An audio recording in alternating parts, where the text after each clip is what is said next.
I am Bill Carter, 70 years old this year. My life has never been glamorous. For the past 40 years, I've worked as a private driver for Tom Bradley, a wealthy tech entrepreneur in New York and my childhood best friend. I drove his Rolls-Royce, taking him to meetings, picking him up from the airport, and sometimes just sitting and listening as he talked about his million-dollar deals. The job wasn't easy, but I never complained. Because I had a reason to live, to breathe, to endure. Ryan, my son. Ryan isn't my biological child. Over 30 years ago, my wife Mary and I adopted him from an orphanage in Brooklyn. He was a scrawny kid with big round eyes, coughing constantly from asthma. His birth parents had abandoned him, leaving behind a sickly child no one wanted. But Mary and I were different. We saw in Ryan a spark, a chance to be parents, to love.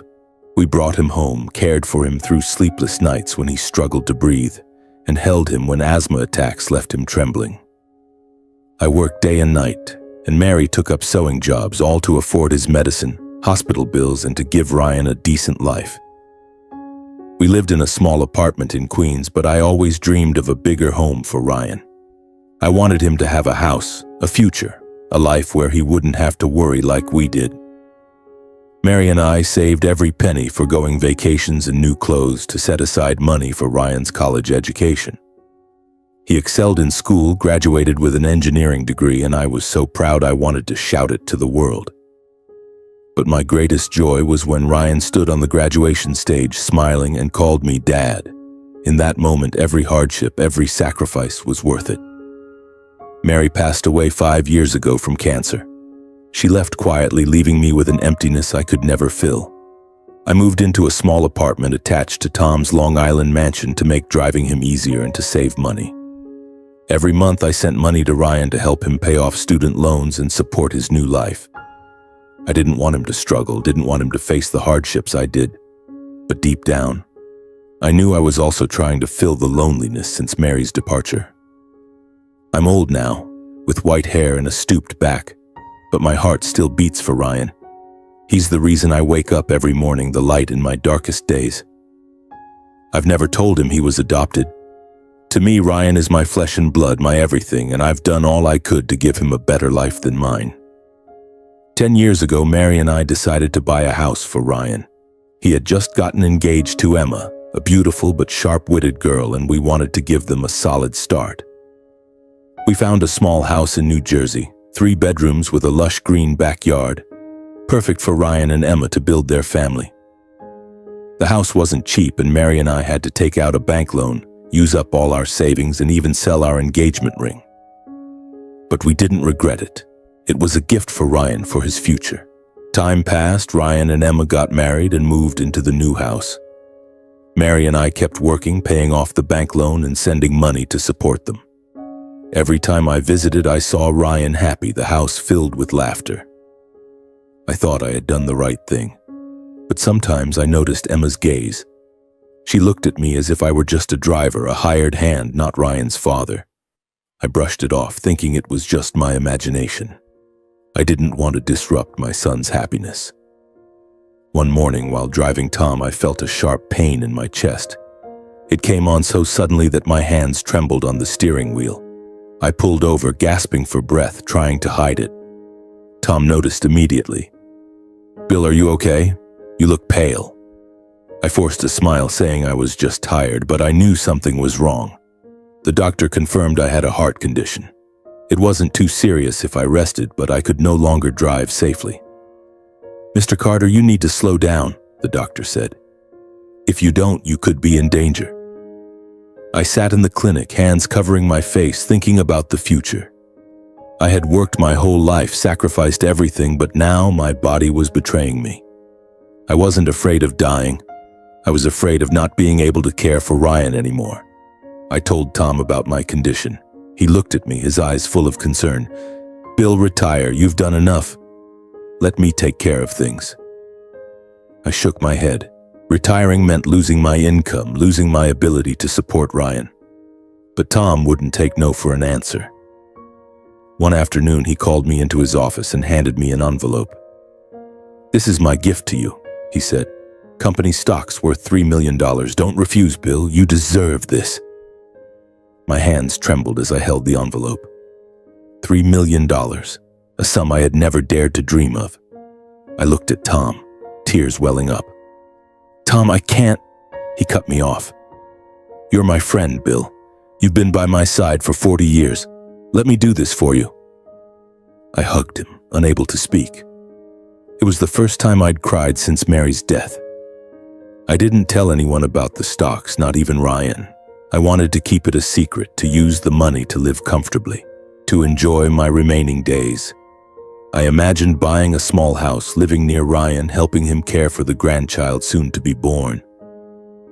I dreamed of peaceful days where I no longer had to worry or sacrifice, but I didn't know that dream was about to shatter. I never expected that after everything I'd done, Ryan, the son I loved more than life itself, would turn his back on me. That day, I stood in front of the house in New Jersey, the one Mary and I had poured our entire lives into buying for Ryan. I arrived with a small suitcase, a few clothes, and a glimmer of hope. The doctor had told me I needed to rest, that I could no longer drive, and I thought this was my chance to be closer to Ryan. Emma, my daughter-in-law, was about to give birth to their first child.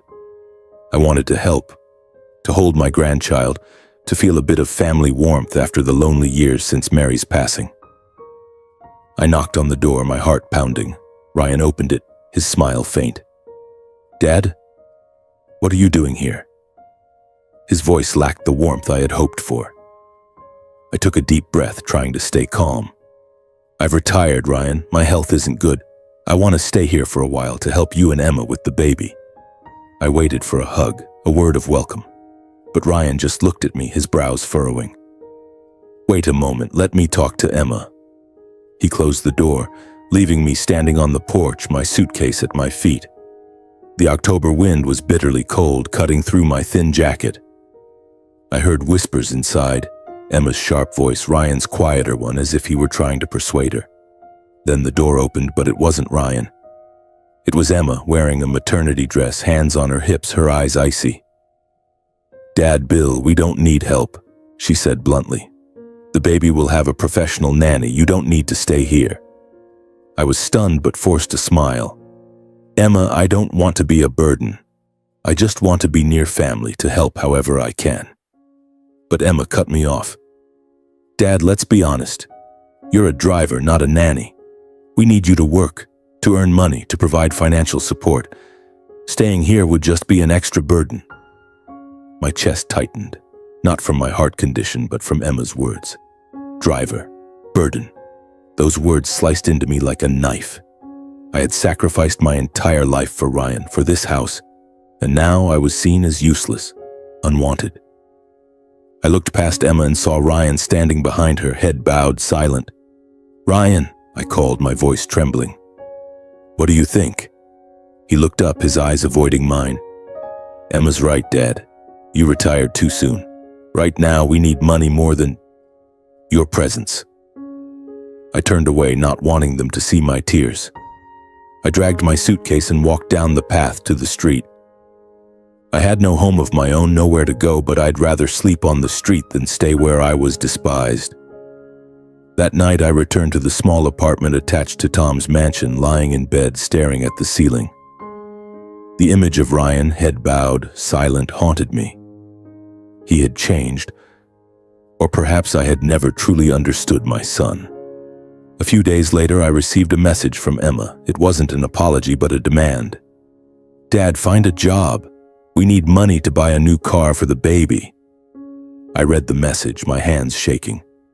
I called Ryan, hoping for an honest conversation, but the person who answered was Emma's mother, Linda, a prominent lawyer in Manhattan. "Mr. Carter," she said, her voice cold as stone. "Ryan's busy. I'm speaking on his behalf.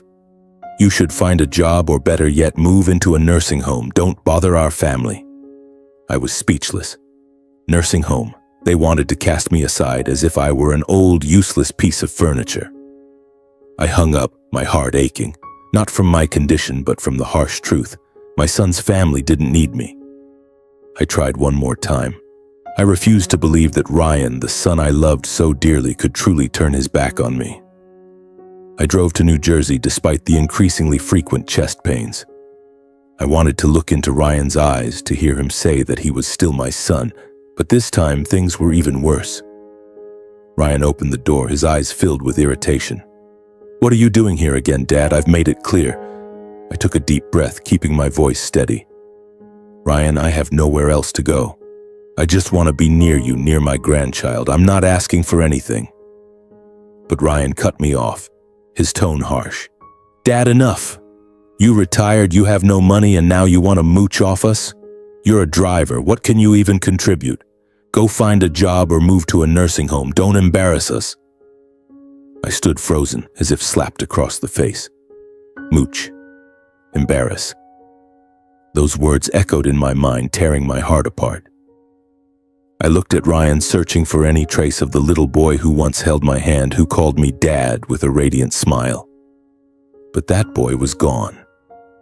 In his place stood a stranger, swayed by the pressures of Emma and her mother, Linda, blinded by ambition and contempt.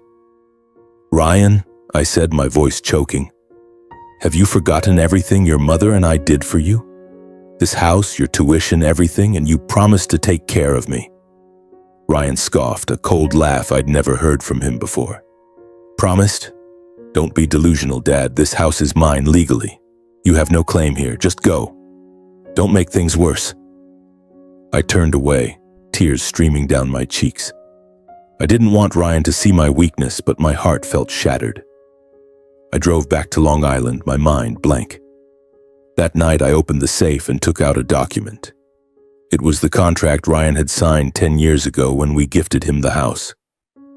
I still remember that day vividly, when we finalized the paperwork to put the house in Ryan's name. When he held the keys in his hand, his eyes sparkled as if they contained the entire sky. "Dad, Mom, I don't know how to thank you," he said, hugging us tightly. I smiled, patting his shoulder, but a faint unease stirred in my heart. Back then, Ryan was still so young, impulsive, and naive. I feared he might not fully grasp the value of what we had done for him. Mary shared the same concern. She gripped my hand tightly under the table, whispering, "Bill, we have to make sure Ryan doesn't forget what his parents have done for him." I nodded silently. We didn't want him to take our gift for granted, or to forget the years we had sacrificed for him. I proposed a separate contract, not because I distrusted Ryan, but because I wanted him to understand responsibility. The contract required Ryan to care for Mary and me in our old age. If he failed to do so, ownership of the house would revert to me. The terms were clear, drafted by a lawyer and properly notarized. I explained to Ryan, "Son, your mom and I don't ask for much. Just that you remember us, that you take care of us when we need you. That's all." Ryan nodded, signing without hesitation. "Dad, I promise I won't let you down." He smiled, and I believed him. I believed in my son's promise. The contract was stored safely in my safe. I never thought I'd need to use it, but I kept it as a reminder, a final safeguard for Mary's and my sacrifices. I had given Ryan everything, and all I asked was that he keep his word. The words on the paper were still clear, Ryan's signature still intact, the promise to care for me, the commitment to not be unfilial. I clutched the document, a mix of anger and pain surging within me. Ryan had betrayed me. He had broken his promise, and he had broken my heart. I thought of Mary. How heartbroken she would be if she were alive to see Ryan like this. I thought of the years we worked ourselves to exhaustion, the nights I stayed awake worrying about Ryan, the times Mary sewed until her fingers bled to save money. All for what? Contempt and ingratitude. I couldn't let it end like this. Not for my sake, but for Mary, for our sacrifices. I called an old lawyer, the one who had helped draft the contract. "Mr. Carter," he said after hearing my story, "your contract is ironclad. If Ryan has violated it, you can reclaim the house, but are you sure? He's your son." I paused, looking at a photo of Ryan and me from when he was young, when he hugged me with a beaming smile. "He was my son," I said, my voice trembling. "Not anymore." I decided to sue Ryan, Not because I wanted the house, but because I wanted him to understand kindness is not something to be trampled on. I gathered evidence, messages from Emma and Ryan, neighbors' testimonies about how they treated me, bank statements showing the loan payments for the house. Each piece of evidence felt like a stab, but I didn't stop. I had sacrificed my entire life for Ryan, and now I had to protect my own worth. Deep inside, a quiet pain lingered. Ryan wasn't just my son, he was the child I chose, the child I loved despite everything. But he chose to betray me. And now, I would show him the consequences of his ingratitude. 2 weeks later, I stood in a courtroom clutching the old yellowed contract that had aged with time. The New Jersey courtroom was packed that day, filled with unfamiliar faces, but my eyes were fixed on one person, Ryan, my son. He sat across the room, shoulders slumped, his gaze avoiding mine. Beside him was Emma, her lips pressed tightly in tension, and Linda, her mother, dressed in an expensive suit, her face cold and sharp, her eyes like daggers. Linda was Ryan's lawyer, and I knew she was confident of victory. She wasn't just any lawyer. She was one of Manhattan's most renowned, having won dozens of high-profile cases. Perhaps that's why the courtroom was so crowded. Everyone wanted to witness a trial featuring her. But I wasn't afraid. I had the truth on my side, and I had Mary in my heart, urging me to be strong. My lawyer, Mr. Harris, stood up, his voice calm but incisive. Your Honor, Mr. Bill Carter sacrificed his entire life to buy the house in New Jersey for his son, Ryan Carter. He required Ryan to sign a contract pledging to care for his parents in their old age in exchange for ownership of the house. This contract was legally notarized. However, Ryan has violated this commitment, refusing to care for his father, insulting and belittling him. We request that the court revoke Ryan's ownership and return the house to Mr. Bill Carter. Mr. Harris presented the evidence one by one. The contract bearing Ryan's signature, bank statements showing the loan payments Mary and I struggled to cover for 10 years, text messages from Ryan calling me a freeloader, and neighbors' testimonies recounting how Emma and Ryan had driven me away. Each piece of evidence was like a knife, not only cutting into my heart but also chipping away at Linda's confidence. I saw her frown, flipping through her papers, whispering urgently to Ryan. Linda rose, her voice resounding like a rehearsed speech. Your Honor, Mr. Carter is exploiting an outdated contract to strip his son of his rightful property. Ryan has lived in this house for 10 years, renovated it, and paid its taxes. Mr. Carter has no right to reclaim it over minor family disputes.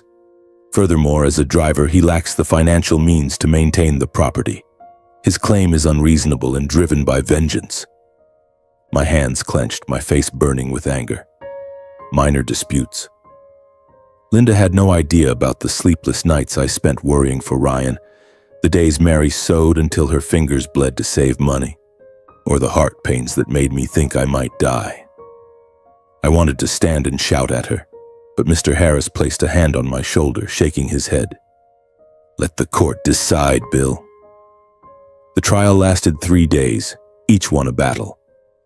Linda tried to argue that the contract was invalid, claiming I had gifted the house to Ryan without conditions. But Mr. Harris countered every point, highlighting the contract's clear terms, its legal notarization, and Ryan's unfilial behavior. An unexpected witness appeared. Mrs. Susan, Ryan's neighbor who had seen Emma chase me out of the house. Mr. Bill just wanted to help, she told the court. But Emma and Ryan treated him like a stranger. I heard Ryan call him a failure. It was shameful. I watched Ryan as Mrs. Susan spoke. He stared at the floor, his hands gripping the chair tightly. Emma whispered something to Linda, but Linda shook her head, her eyes beginning to waver. I knew she was realizing she was losing. On the day of the verdict, the judge, an older woman, looked directly at me. Mr. Carter, she said, I see in you a father who sacrificed everything for his son. Your contract is clear and the evidence is compelling. Ryan Carter has violated his commitment to care for his father when he needed it most. The court hereby revokes Ryan Carter's ownership of the house in New Jersey and transfers ownership to Mr. Bill Carter. The gavel struck, shattering the tense silence. I sat there, tears streaming down my cheeks. It wasn't about reclaiming the house, it was about defending my worth, Mary's worth, and the years we lived for Ryan. I glanced at Linda. She stood frozen, her face pale, clutching her briefcase. Ryan buried his face in his hands, his shoulders trembling. Emma gripped his arm, her eyes blazing with anger, as if blaming the world. As I left the courtroom, I heard Linda shouting at Ryan in the hallway. "You made me look like a fool, a simple case, and I lost because you couldn't keep your mouth shut." I didn't look back. I stepped into the sunlight, taking a deep breath, feeling lighter for the first time in months. But the pain in my heart lingered. Ryan hadn't just lost the house. He had lost me. The house in New Jersey is mine now, but I don't want to live there. It holds too many memories. Ryan's smile when he received the keys, Mary's whisper of "We did it, Bill," and the sting of Ryan's insults as he drove me away.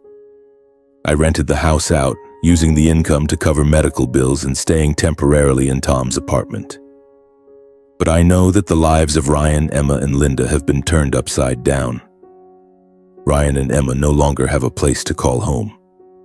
They were forced to move into Linda's Manhattan apartment, a luxurious but cramped space for three, especially with Emma nearing childbirth. I heard from an acquaintance that Linda is far from pleased. She's used to living alone, free to do as she pleases, and now she's stuck hosting her daughter and son-in-law. What surprised me most, though, was how Linda treated Ryan. She didn't hide her contempt.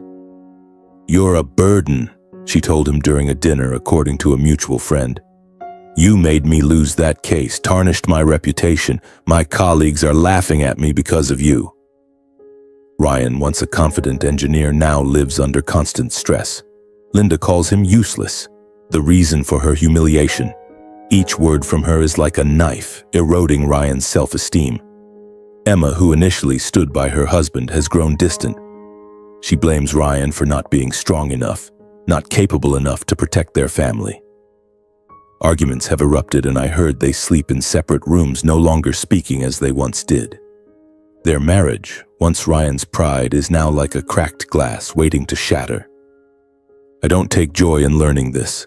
Despite the pain Ryan caused me, he's still the child I held through asthma attacks, the one I taught to tie his shoes. I considered reaching out to say I forgive him, that we could start over. But then I remember his words. "You're a failure, Dad." I recall Emma's cold stare, Linda's haughty tone. I can't go back.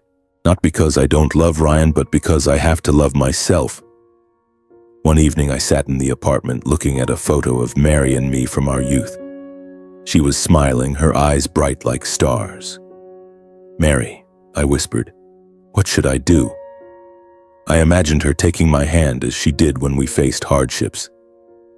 "Bill," she'd say, "you gave Ryan everything. Now it's time to live for yourself." I nodded, tears falling. Mary was always right. I decided not to let the past chain me down. Ryan and Emma must face the consequences of their actions. Linda, with her damaged reputation, will have to deal with the skeptical glances of colleagues and clients. As for me, I'll move forward. I have the $3 million from Tom's stocks, a chance to live the life Mary and I once dreamed of. 3 months after the lawsuit, I sold the stocks Tom had gifted me, netting $3 million. I used $1.5 million to buy a seaside villa in the Hamptons. Every day I stand on the balcony watching the waves crash against the white sand. My new villa is nestled among green trees, sunlight streaming through the glass windows, illuminating the rooms. It's not ostentatious, but it's enough to give me the peace Mary and I always longed for. Each morning I brew coffee, sit listening to the waves, and for the first time in my life, I live for myself. Buying the house wasn't easy. I'm no expert in real estate, and my heart still aches when I think of Ryan. But Ethan, Emma's younger brother, helped me. He's a young, enthusiastic real estate agent, completely unlike his sister. Ethan took me to view properties, patiently explaining everything from property taxes to heating systems. "Mr. Bill," he said with a smile, "this house was made for you. You deserve it." I looked into Ethan's eyes and saw a sincerity I couldn't find in Ryan or Emma. I nodded, signed the contract, and began a new chapter. I didn't expect Ethan to inadvertently shake up Ryan's life. One evening, when I invited Ethan to the villa to thank him, he shared that he'd slipped up while talking to Emma. "I was just bragging about selling a beautiful Hamptons villa," Ethan said, his voice tinged with regret. "I didn't know she'd ask for details. When I said it was sold to you, Emma was stunned. Then she told Ryan, 'I'm sorry, Mr. Bill, I didn't mean to.'" I looked at Ethan, my heart heavy. I hadn't wanted Ryan to know about the villa, to know I was living better than ever. But now, the secret was out. I imagined Ryan hearing the news, his face twisting with bitterness, realizing that the father he called a freeloader now owned a seaside villa, living a life he could never touch. I didn't feel joy or sorrow, I just felt empty. Ryan had chosen his path, and now he had to face the consequences. A few days later, I received a call from an unfamiliar number. It was Ryan. I hesitated, my finger hovering over the screen. Part of me wanted to answer, to believe he was calling to apologize, to mend our broken bond. But another part, the part scarred by his insults, reminded me to stay strong. I didn't pick up. Ryan left a voicemail, his voice trembling. "Dad, I heard about your new house. I want to see you, please." I listened to the message 3 times, my heart aching. But I didn't call back. Not because I was angry, but because I knew. Ryan wasn't sorry, he was just desperate. Ethan later shared that Ryan was living in hell. Linda, Emma's mother, relentlessly mocked him, calling him a failure for losing the house, for losing his dignity. Emma, now a mother to their newborn, grew even more distant, blaming Ryan for not being able to provide for their family. Ethan said Ryan was close to breaking, drinking heavily, and constantly fighting with Emma. I listened, my heart heavy. I had once dreamed of a happy family for Ryan, but now he was left with only loneliness and regret. I turned back to the sea, the waves still crashing steadily. I thought of Mary, of the nights she held my hand, saying we'd overcome any hardship for Ryan. But now I realized I couldn't save Ryan from himself. I had given him everything and he threw it away. This villa, this new life is my reward, not my revenge. But I know for Ryan it will be a deep, piercing wound. One afternoon, as I was painting on the terrace, a new hobby I'd taken up to soothe my soul, the doorbell rang. I wiped my hands and descended the stairs, thinking it might be Ethan or a delivery person. But when I opened the door, I froze. Ryan stood there, his hair disheveled, eyes sunken with dark circles, his shirt wrinkled. He looked at me, his lips trembling. "Dad," he said, his voice hoarse. "I'm sorry, I was wrong, please. Give me a chance." I stood still, my hand gripping the doorknob tightly. The image of young Ryan, frail and wheezing from asthma, flashed in my mind. But then I remembered the Ryan of today, the one who called me a failure, who let Emma and Linda humiliate me. "Ryan," I said, my voice colder than I intended. "What do you want?" He stepped forward, his eyes red and teary. "I can't take it anymore, Dad. Linda treats me like garbage. Emma, she doesn't love me anymore. I've lost everything, the house, my family, my self-respect. I know I was wrong for treating you badly. Please help me. Let me stay here or give me some money. I promise I'll change." I looked at Ryan, my heart feeling as if it were being squeezed. Part of me wanted to hug him, to say everything would be okay, that I was still his father.